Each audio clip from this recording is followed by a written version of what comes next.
Okay, so today we're gonna deep dive into a policy that's making waves right now. Yeah, this is a big one. It's a recent executive order from the U.S. government, and it's all about how gender's defined. And we've been going through some of the reports on this, Yeah. and it really brings up some interesting points about how people are categorized officially. So maybe we can just jump right in. Yeah, absolutely. Let's do it. Okay, great.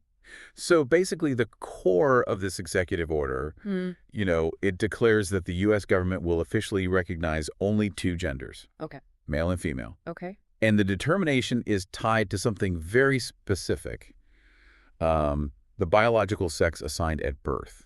Okay, so that means it's not about how someone sees himself or identifies personally, but how it says on their birth certificate. Exactly right. You got it. It's about that initial classification. Wow, okay. So how does this then play out practically? Like, how does this affect like policies and documents and things like that? Yeah, so it gets even more specific than that. The executive order says that all government employees, when they're acting officially right in their duties, Uh-huh.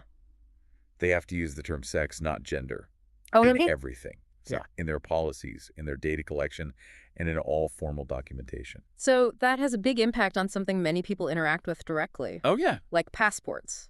Absolutely. Passports are going to be directly affected by this. You're right. Because according to what we've been seeing, official documents like passports, they're going to reflect just the sex recorded at birth. Yeah.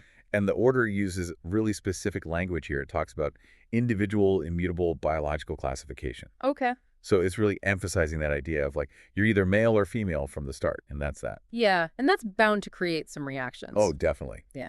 This kind of directive is going to spark some strong feelings, and we're already seeing that. So what are people saying? What are we seeing in these initial reactions? Well, the first thing is it's clear there's a big divide in how this is being received. Right.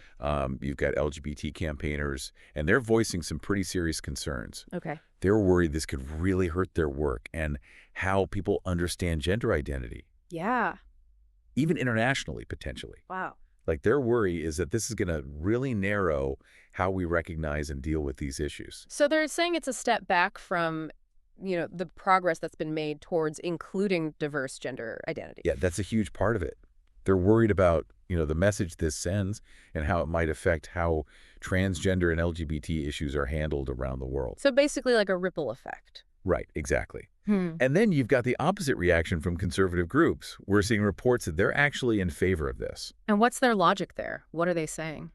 Well, the reports indicate that they see this order as a way to make things more clear-cut. Like, it's a framework that makes allocating resources easier.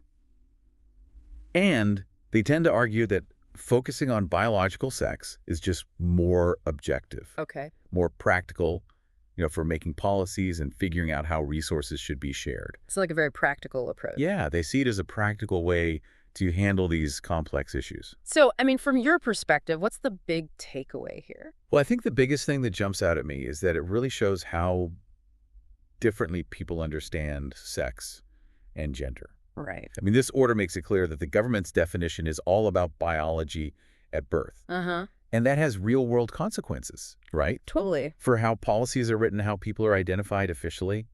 And the fact that you have such contrasting reactions to this, Right. I think it shows that this conversation about how we define these terms is far from over. It's really still evolving, and it's going to continue to have a big impact on how we think about identity and rights. Right. And all of those things tie into each other. Exactly. It's all connected. Yeah.